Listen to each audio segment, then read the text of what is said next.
So before we get into the slides, I want to give you a little bit of background as to why I'm here, what the story is behind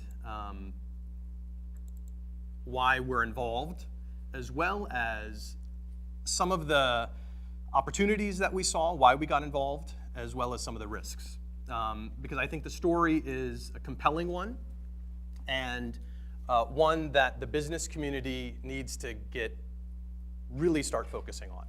Because right now, and I think Dr. Wong, Michelle mentioned this as well, we have a problem in America right now with the skills gap.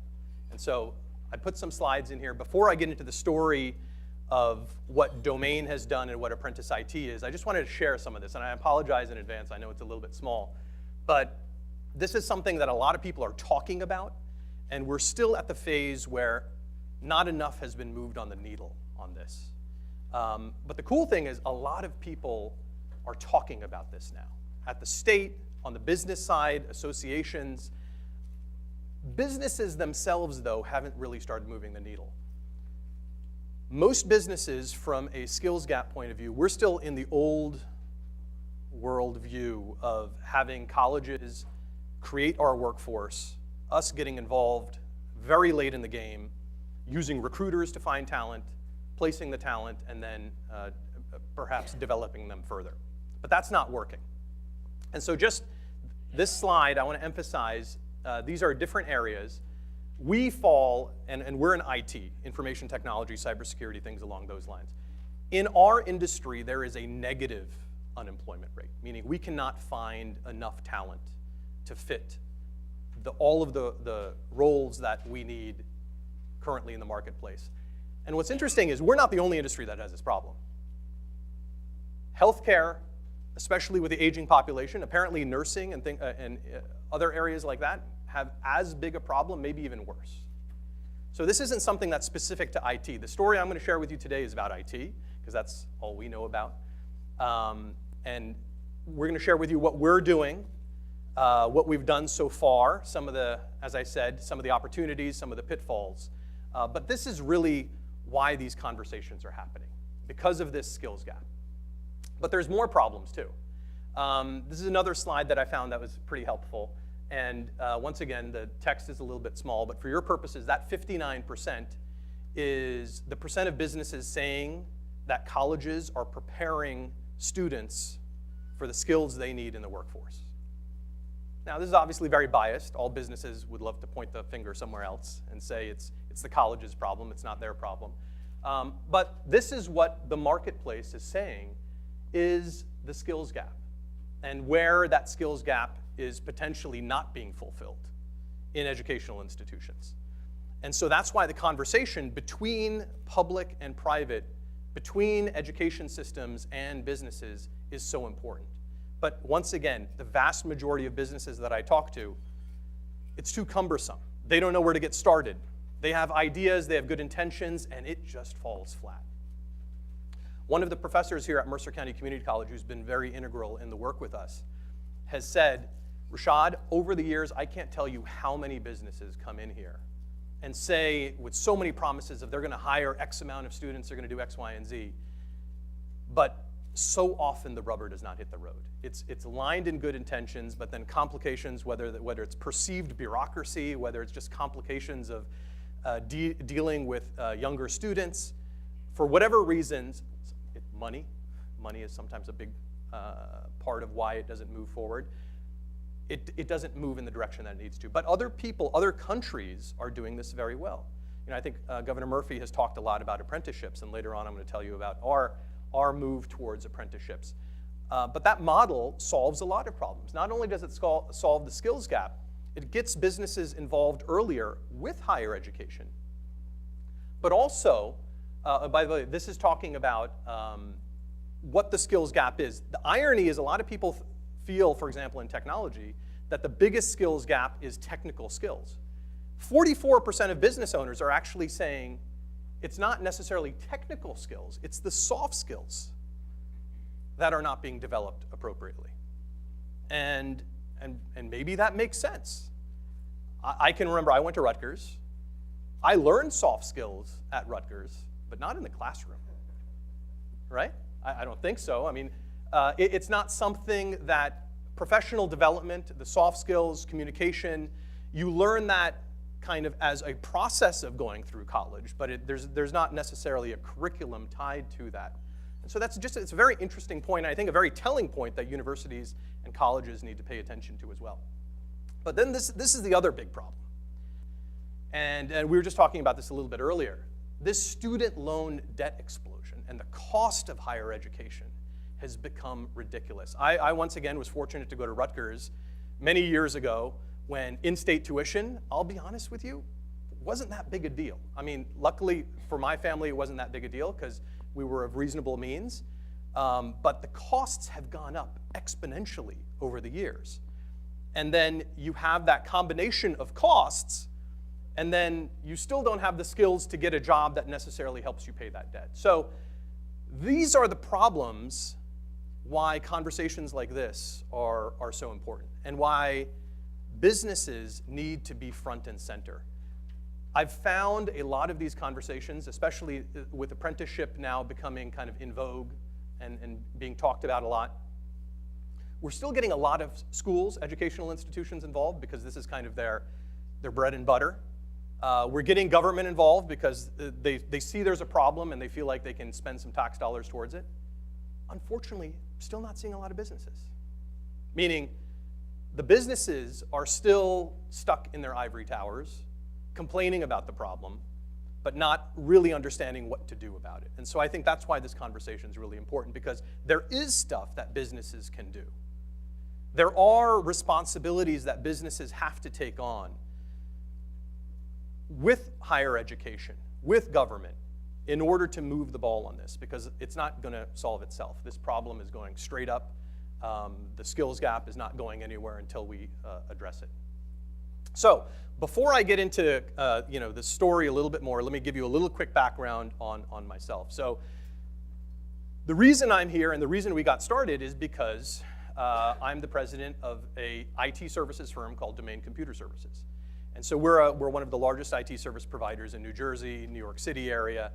And our biggest issue, by far and away, biggest limiting factor to growth is not finding clients, it's finding staff to service the clients. Once again, the skills gap. Finding people that have the skills we need to deliver our best-in-class product to the marketplace. So that's the limiting factor.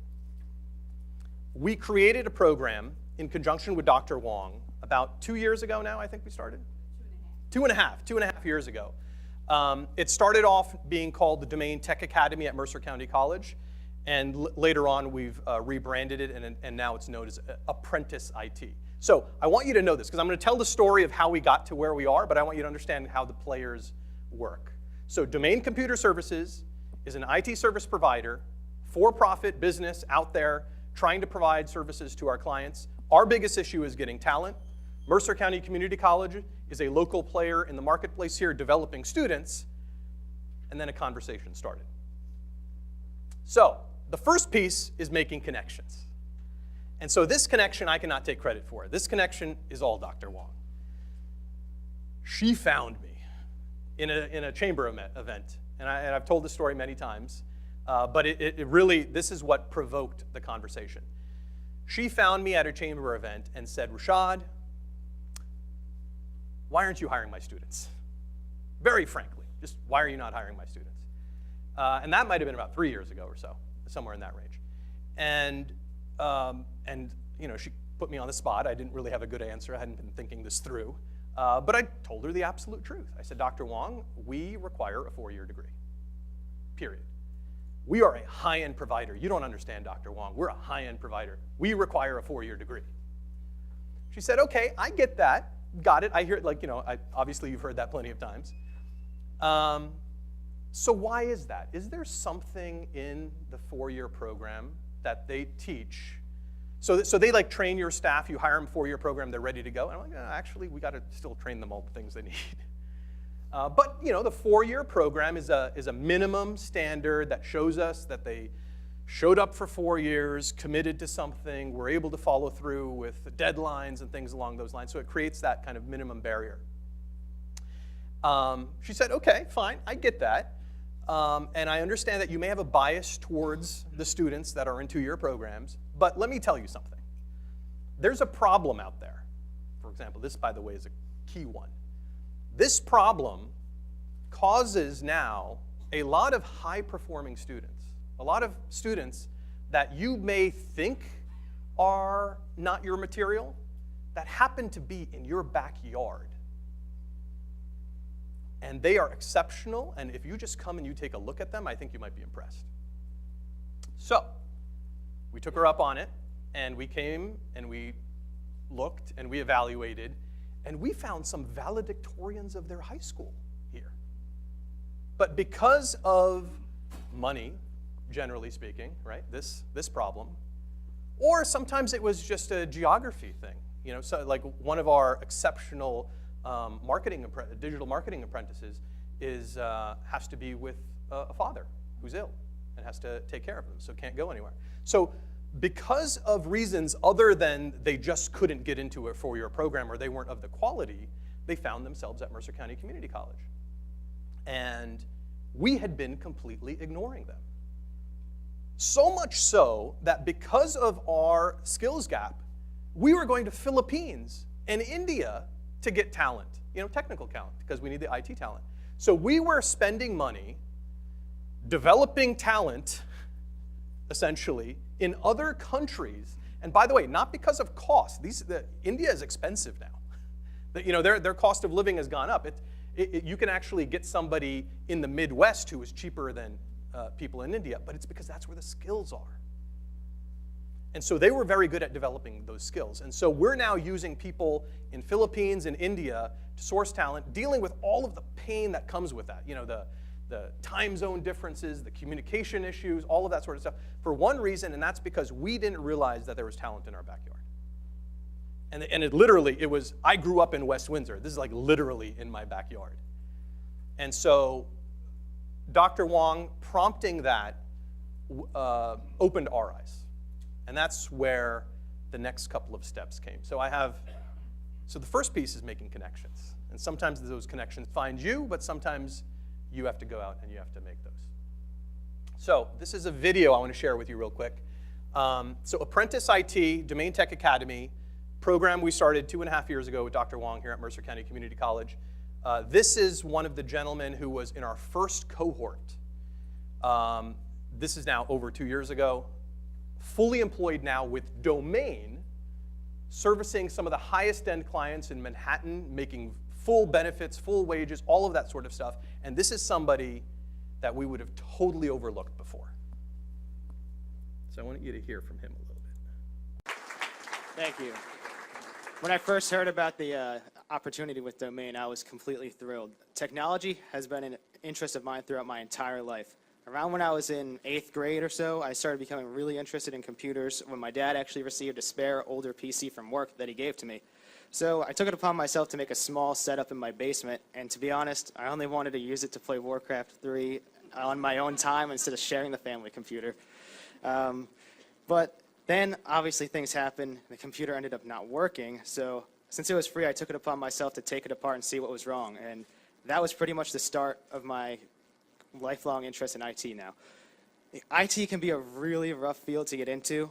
My job before working with the Domain Tech Academy was just at a grocery store, which obviously didn't require any technical knowledge whatsoever. Since I was still in school, I just had to take the job to earn money to get by. In no way did I have some weird love of groceries or anything that I wanted to pursue. Obviously, since I was into technology, the small amount of money I was making was going into various computer components and lots of crazy tech things. While all this was going on, I was in the middle of my degree here at Mercer. It was during the fall semester of 2016 that I first heard about this opportunity, and I was very interested from the start. I put together a resume of my work experience and technical skills, which, to be honest, wasn't a crazy amount at the time. It was building my computer, being my family IT guy, and filling around with my home network, and some nights of staying up to like 2 a.m. watching videos about computers. Anyways, apparently Domain liked my customer service experience and my technical skills that I did have, and they loved my genuine curiosity, and they gave me a shot. Now it's nearly been 10 months, almost, that I've been with the company, and every single day has been an amazing experience. I get to work alongside with some of the smartest people in tech, and to be honest, I really look up to all of them. I really like hearing what they have to say and all their opinions. Every day has been an amazing learning experience. I'm really happy to be part of the Domain Tech Academy here at Mercer, and very honored to be working alongside some of these techs. I'm very happy that they were able to give me the start that I needed. Thank you. Okay, so nice story, and as Anthony shared, he was working in a grocery store before. His passion was to become somebody like who's working in Domain, and the reality is the vast majority of the ladder into careers in companies like Domain, they're not available to everyone. And it's mostly because they don't have opportunities, they're not noticed. And one of the most telling things, one of the things that kind of gets me still to this day that he shares with me when he talks about the opportunity and what he's doing now is thank you for noticing me. He had everything that we wanted, it's just we weren't even looking here. We weren't even looking here. So this is a story about community colleges, but specifically it's also about just looking right next to you and making sure that you develop talent because it's going to benefit our community. Me benefiting or me teaching someone some skills in Bangalore doesn't do anything for our community here. And so that's why I think it's really important. So let's talk about, then we, Anthony was one of the first cohorts. And that was back when this was just an idea. It was kind of like, okay, you got some decent people here. Let's see what we can do. Fine, we'll take some interns on. Let's see what happens. And they were exceptional. Anthony was one of them, obviously. Another interesting thing that we found out, though, was there were programs out there that could help us support this. Because the reality is, Anthony was a little bit unique, but some of the other folks that we brought on, for the first 3 to 6 months, they weren't that productive. They couldn't do work that was actually provided value to our clients. So they weren't billable. So there's a cost component here as well. And so we had to figure out, okay, well, how do we do that? So Domain was the first sponsor kind of member of what we now call the Apprentice IT Network, which was an interested business that had clients that we could use as the grounds upon which we could train people like Anthony so they could get skilled up. We also believe, though, on day one, because of students like Anthony, that we wanted these to be paid. Because if they were unpaid internships, we would have them make difficult decisions once again, which is the same reason why they were in community college in the first place. Remember, because of a financial decision. And so we were competing with a lot of people who had jobs in warehouses near us in Cranberry. A lot of people who worked in grocery stores because they needed something, but no actual professional company was going to look at a kid who hadn't even finished community college yet. And so making our internship initially, and that's what we call the internship, now it's an apprenticeship, we were very sure that we paid at least $15 an hour, so $15 per hour. So everyone who started on day one got $15 an hour. We found that there's actually mechanisms out there to help support putting together internships. And a lot of businesses don't understand this. So even later on I'll get to the apprenticeship, but even prior to that, the Department of Labor and Workforce Development has programs that support working with colleges and putting together internships. I don't know if somebody from Department of Labor and Workforce Development is here, but so I might get this wrong, but something along the lines of 50% of wages up to $1,500, and if it's in a STEM career, I believe it's up to $3,000. So it helps subsidize that cost of getting skills ramped up, because there is that period of time where you want to pay them, but at the same time, they don't really have a ton of value to provide yet. And so it makes it easier to kind of make that jump. Recently, the state has also announced some new apprenticeship programs and some apprenticeship grants. So Apprentice IT is the rebranding of the Domain Tech Academy at Mercer and the internships. We realized actually what we were doing all along were apprenticeships. We were getting talent, and they were shadowing domain engineers in order to get skills, which is exactly what an apprenticeship is. And I think this is really the kind of the curve that we're going through right now in America, which is we don't get apprenticeships, at least in the kind of the professional private sector business world. In trades, in skilled trades, they've had apprenticeships all along in America. In other countries, they have them across the board. We are just figuring out how to make these work.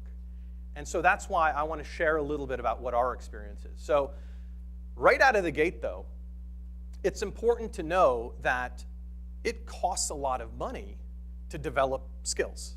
And that's why businesses are sometimes tripping on them. It's time and or money. It takes a lot of oversight, curriculum, all of that sort of stuff. So one thing is to partner with a school to help them provide a lot of that curriculum. So with apprenticeships, we have a joint relationship with the schools that we work with, like Mercer County, where they help us deliver on that curriculum piece. And included in that is some professional development, those soft skills. And then the technical skills are mostly learned while shadowing our staff. And then that's where they get the true soft skills as well, meaning the customer service, the communication skills, all of that. But to get somebody up to speed over our apprenticeship program, which is 18 to 24 months, if you're paying them at least $15 an hour, and we ramp them up kind of as they get skills as part of an apprenticeship, if you're paying them $15 an hour and you have management overhead and things like that, it costs $40,000. Because we've done the math now. We've done this for a while. Before, we're kind of like, I wonder what this is going to cost. Now we know. It's about $40,000 to get an apprentice up to speed where they are fully can complete an apprenticeship program. So who pays for that? You would think companies like Domain get the enlightened self-interest of, I need a skilled workforce, and so therefore I will invest in getting these people up to speed. But then remember, there is that period of time where if you're going to pay them as well, it has to get supplemented. And so that's why programs like the funds from the Department of Labor make that a lot more compelling. And so funding the program becomes its own thing that you have to deal with. Because, as I said, a lot of these things start with best intentions and then fall flat. And a big part of it is this. So number one, making sure, and this is something from a business point of view, we were very averse to. It's like we've never taken any funds from anywhere ever, because we're a for-profit business, we know how to make money. But when you're going and you're trying to develop and train new talent, there is a long period of time where that is something that is very difficult for a traditional business to be able to sustain, because you don't see the ROI until well down the road. And not only that, what if we spend 24 months getting someone up to speed and someone else hires them? What do you do? So there's this whole issue around that as well. You don't want recruiters, because in this day and age, they're on LinkedIn. You don't want a recruiter to be like, okay, let me wait till they finish your program, and then I'll place them and get $5,000. Right? So these are all things you have to think about when it comes down to the actual mechanisms of making it work. The Gains program. This is a new program from at the state level. Apprentice IT is one of the first IT apprenticeship programs in the state of New Jersey. I don't know, maybe even in the country, I'm not too sure. Where we got a grant, along with some others, I think they've got some as well, to help fund that initial period of being able to get apprentices off the ground. So this is kind of a fun little picture. We have the shirts. Hopefully some of you guys got the shirts. We were giving some out here. IT rock stars are born in the Garden State. This is a little unveiling event that Murphy had just a couple of weeks ago. But the other piece is we want to make sure that this is sustainable. So even though right now you can get internship funding, you can get apprenticeship funding, and I would recommend to help get a program off the ground, that's something that you need to go out. I'm not a huge fan of grants, because as soon as the grant ends, everyone just gets fired? That doesn't work out too well.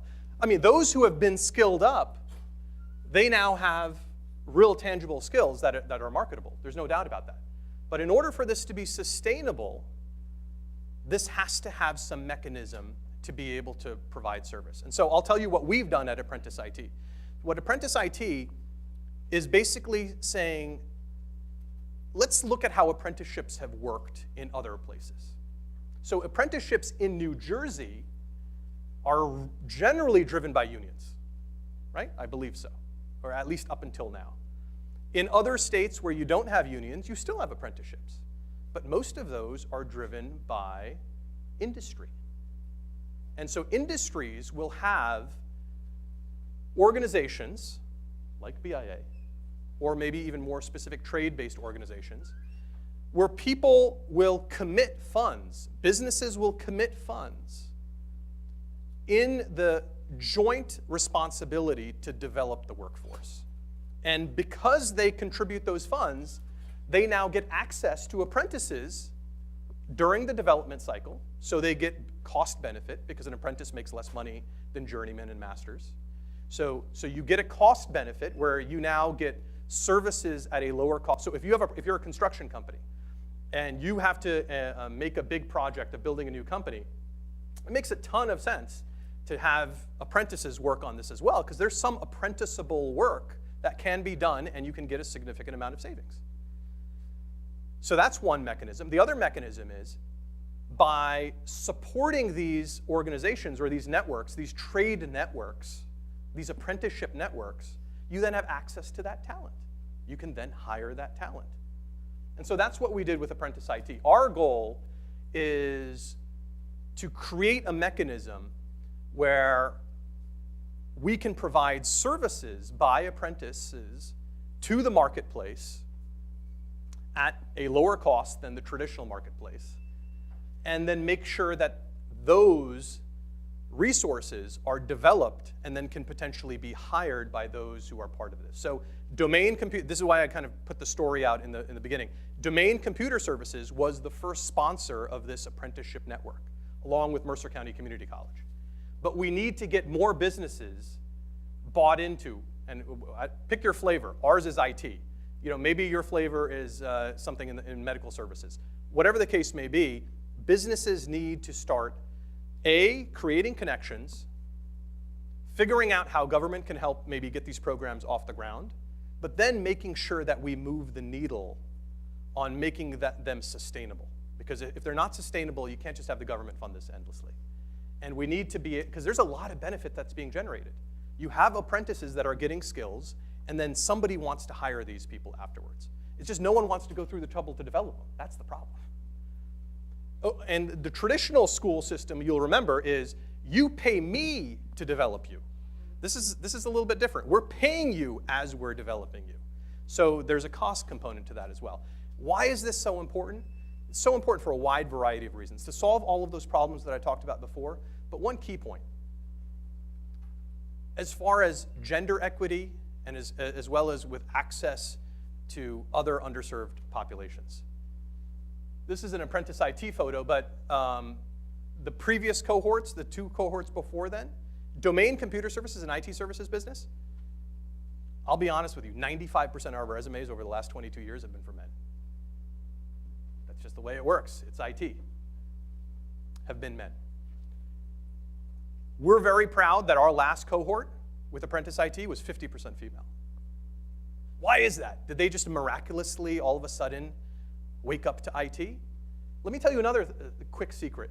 The first or second cohort, most of the folks that applied were also men. Professors brought resumes of women to us and said, she doesn't think she's good enough, but she's my best student. Look at her. So the point here is, if you start talking earlier to them, because everyone knows in STEM, women are as good, if not better than men, up until actually the whole way through education. I don't think they ever aren't better, or at least as comparable. But then at some point, they decide this isn't a career for them. And we're seeing that it might be because the longer you leave them by themselves, they see the women start leaving because they can't relate to the other people around them. And so another big reason to do this is, if we get involved earlier in developing the skills, we get to create this opportunity for more people. And also, I think it will spread out and make the opportunity available to a wider audience. So I'm running out of time, I know. So I think we have a couple of time for questions. To Michelle's point of the mass exodus of individuals between 18 and 34 out of the state of New Jersey, how does an apprentice program help fix that issue or address that issue? Really good point. And I think it almost, the answer almost is in the question. You're already lead. If we're engaged in the community right now, if they've become a member of our workforce here, why are they leaving the state? They're leaving because that's where opportunity is. That's where they want to go. But if we create the opportunity for them here, and we're having that conversation with them while they're in school already, giving them skills, giving them a paid wage, the likelihood of them seeing the grass is greener somewhere else, I think, goes down dramatically. That being said, can we compete with the sexiness of Silicon Valley or New York City? I mean, we'll give it a shot, but the point is, as long as you give them a good wage and good skills, it's going to be very difficult for them to want to leave. Rashaad, thanks so much for your comments and your compliments to Dr. Wong for providing the facility and the thought process and the energy. For the apprentice IT, do you see that name brand being apprentice banking, apprentice real estate? Do you see that as the future for that sort of this model? I'll leave it to the bankers and everyone else, but why not? Why not? If those skills are needed, we either leave it to others to solve this problem or we get engaged. And we got to figure out how to get engaged, and that's why I wanted to share our story. It's not just roses. There's some stuff you got to figure out, like who's going to pay for this, and who's going to use the services. This can't be just, for example, Domain being the only one who's interested in developing IT skills in the greater Mercer-Princeton regional area. Other businesses have got to step up and say, okay, I see I have a problem too in that I can't get tech talent, but I'm going to start waking up to the fact that if I'm involved in the development of this talent, not only is there a benefit to me, it feels good too. But it's, one could make an argument that it's part of your responsibility. So let's see. How receptive do you think four-year programs are going to be to this? And for that matter, graduate programs? Yeah. Because I'm thinking of things like biotech, pharma, electronics design, that you can get a good start in a four-year program, but after a while you actually need, or rather two-year program, but you need a four-year and sometimes beyond. Yeah. So I think some others might be better positioned to answer that. My personal opinion is four-year programs and higher ed obviously have had plenty of price elasticity as to what they can charge people, right? Meaning part of it is the rates have gone up. And so if people feel like there's a track to get a high-paying wage without going through those programs, I think, yes, they may need to now compete for those students. I think that's a good thing. If you're part of a college endowment, maybe not, but that's my take. I don't know if others would say it's a zero-sum game. Thanks for the question. This is a debate among presidents all the time. And the truth is, whether you believe you should or you should not do it, it won't matter. Because if your institutions are not serving as the engine of regional economy, you won't be relevant. So whether you want to, you like to, or you're not, it is all bottom line. Higher education needs to wake up and realize we need to be the engine of our economy. And if you want to be the engine of the economy, you got to respond to the workforce needs, not what you wish it is. So Mercer is fortunate to partner with a lot of the higher education institutions, four-year institutions, to do that together. So we have said to Rashaad in the agreement that if your employee, the Mercer students turn to be your employee, which he's modest to say, the first cohort of 100% interns 100%. Now are employees of Domain, 100%. So that's a pretty good outcome.